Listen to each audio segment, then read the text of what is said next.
Bonsoir. Welcome to the newcomers and welcome back for the others. The Siege of Mackendall, Book 6, Chapter 24. What about a night attack? Will asked. Could we get away with fewer men that way?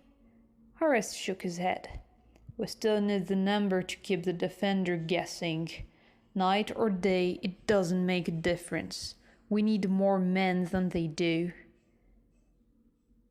They had been discussing the problem since the meeting in Malcolm's cottage had broken up early that morning. But so far, there was no sign of a solution. The two friends had decided to ride back through the forest to a point where they could study the castle, to see if there were any weak points in its defense. They left their horses a few meters back from the forest hedge and proceeded on foot.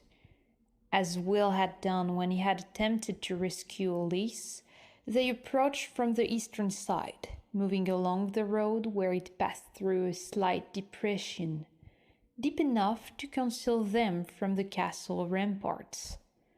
As the road angled up and reached the crest, they sank to their knees. The grim castle stood a little under 200 meters away. Will was reminded of a crouching, waiting monster.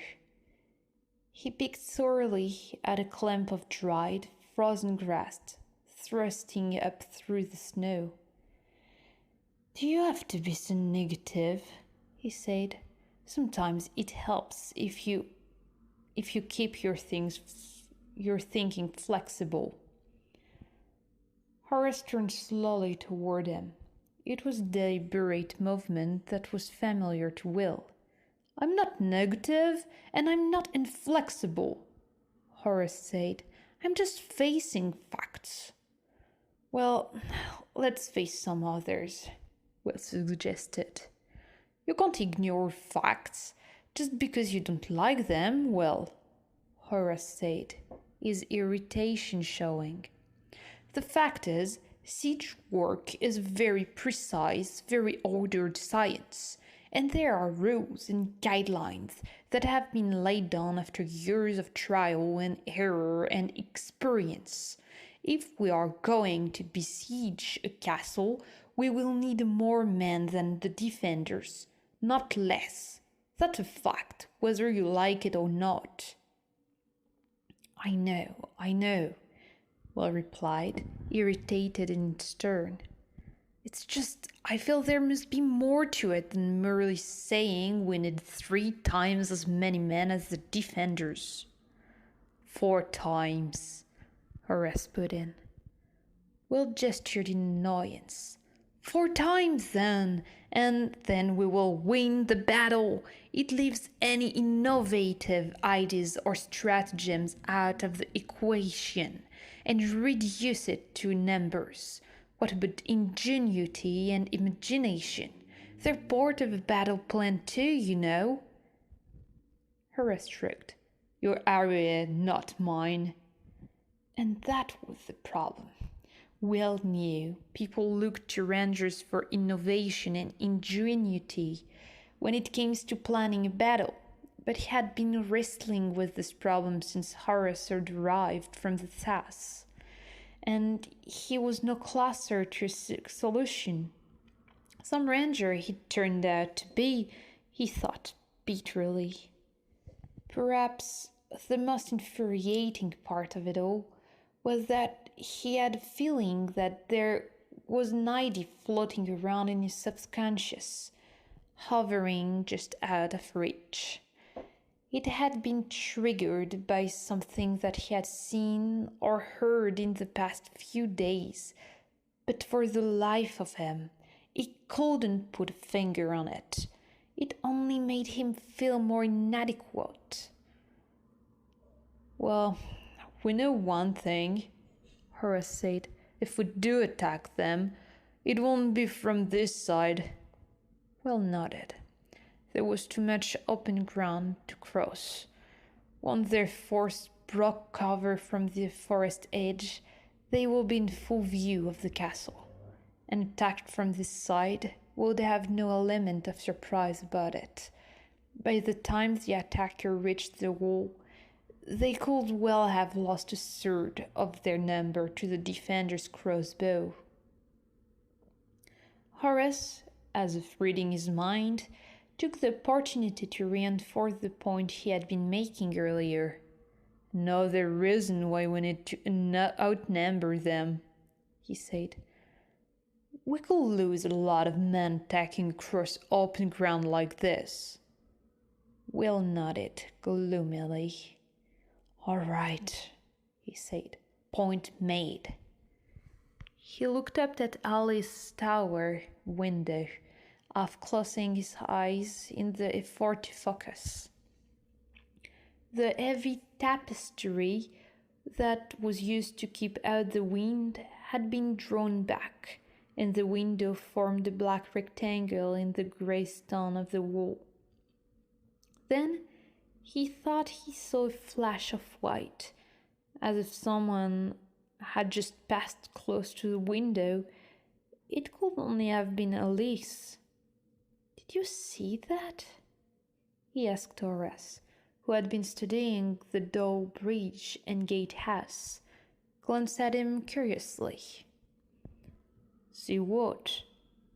I thought I saw something at Alice's window, Will told him. Just a flash of white, as if she'd passed by it, he added sadly. Horace stared at the high window, but there was no further sign of movement. The window was a dark hole in the wall again. He shrugged. It was probably her, he said. He understood his friend's disappointment. It was galling to know that Alice barely 200 meters away from them, and they were powerless to help her. It must be worst for the ranger, Horace realized, knowing that he had left her behind to face the danger alone. Pity I can't signal her, Will said. Just to let her know we're here. It raised her spirits a little.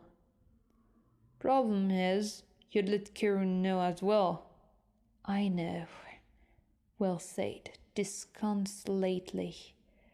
I sent her a message tonight, just to let her know we haven't forgotten her. Horace decided it was time to distract his friend from these gloomy thoughts. He glanced around to the south, where more open country lay before the castle. Doesn't look any better that way, he said. Any ideas? Remaining crushed, they skirmed backward until they were below the crest once more, then stood, dusting the damp snow from their knees and elbows. Will pointed to the west. The west side may be our best bet, he said. The forest grows a lot closer on that side. Let's take a look, then, Horace said. They made their way back to the tethered horses, mounted, and rode north. They stayed inside the tree line, where the shadows would hide them from any watcher on the castle walls. Horace felt his spirits sinking as they rode. The castle seemed impregnable. Even with a larger force, it would be a tough nut to crack.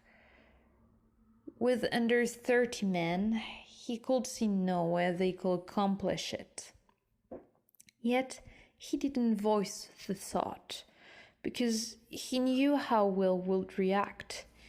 In addition, he sensed Will's underlying frustration. Horace had faith in Will's ability to overcome seemingly insurmountable problems. Will was a great ranger after all, and he had been trained by Halt, recognized as the greatest of all rangers, and Horace knew that ranger had ideas, blindingly brilliant ideas, that seems to come out of nowhere. He had seen Will do it before, and he sensed, without really knowing how, that there was an idea building now, simply waiting for his friend to recognize and develop it. If that were the case, it would not help matters if Horace were to tell him that he thought there was no chance of success. Quite simply, they had to succeed, for Ellie's sake and for the sake of the kingdom. When Caleb MacFrewen led his 200 men through the trees in 3 weeks, he was going to have to find Castle Mackendall in the hand of a garrison who were determined to bar his way. Then the Scotty would face similar problems to the one now confronting Horace and Will. They would have the numbers of men necessary for a siege, but they wouldn't have the supplies for a prolonged attack, nor the specialized siege machines and weapons. They didn't expect to have to take Mackendall. They assumed it would be in friendly hands when they arrived, leaving them free to range out into the Araluan lowlands and raid and pillage without the threat of a hostile castle at their backs. Earlier that morning, Xander had left Grimstall accompanied by one of Malcolm's people. They would travel cross country on foot, planning to bypass Karen's roadblocks. Once clear, they hoped to buy, or if necessary, steal horses from one of the farms in the area. Xander was carrying a written account of the situation at Mackendall, and the Scotty plans for invasion to Castle Norgate. The report was signed by Ormond and sealed with the signet ring of the Lord of Castle Mackendall. So in addition to Mackendall lying across their supplies line and denying the Scotty a strong point, they would hopefully be faced with the prospect of a relieving force moving on them from the west. Speed was essential to the Scotty plans, and any delay in their came would be fatal for them. Which brought Horace back to their present predicament, finding a way to take Mackendall with less than 30 men. Once in possession of the castle, he had no doubt they could augment their current numbers by rehiring the members of the garrison Karen had forced out. They might be willing to sign up for an attack on the castle, but once it was back in Ormond's hands, word will go around the countryside, and Horace was confident most of the old garrison would return. After all, they were soldiers, and there was precious little else for them to do in the dead of winter. But it all had to be done within the next 3 weeks. "This is the spot," Will said, interrupting in thought. They had ridden north toward the point where they had ambushed MacHaddish and his men, then turned west through the trees. Now, as they reached the western fringe of the forest, the going became more difficult. At this part of the forest, the trees grew together in a tangle that was almost impenetrable, so that they were forced to move out into the open ground. On the western side, Horace saw the forest reached up to within 50 meters of the castle. He could understand why the original builders had left it this way. Clearing the forest would have been a monumental, difficult task. And the very nature of the forest itself made it impassable for a large number of men laden with equipment, weapons, and siege machinery. Horace rubbed his jaw thoughtfully. Well, for once, our small numbers will be an advantage, he said, gesturing toward the thick undergrowth and close-growing trees. I'd hate to try to move more than 30 men into position through all that. Will nodded.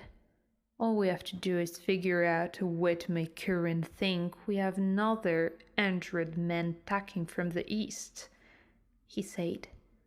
Harris shrugged. Or the south. Anything to get them out of the west ramparts. Let me ask you something, Will said.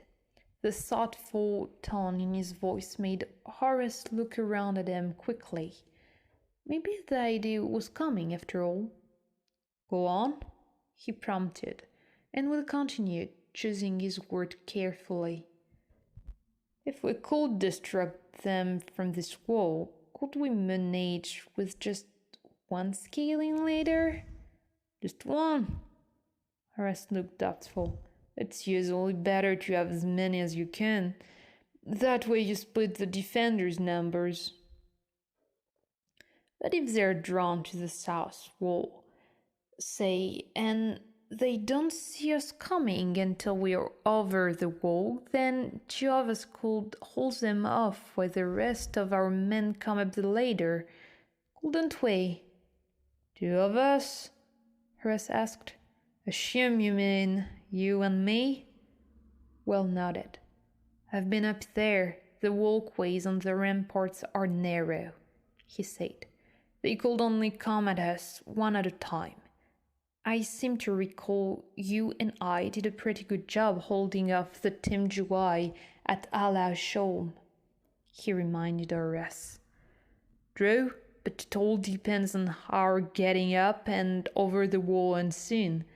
Even if we could distract most of the defenders with an attack on the south wall, they won't all go. Nobody is that stupid, and we'd have 50 meters to run.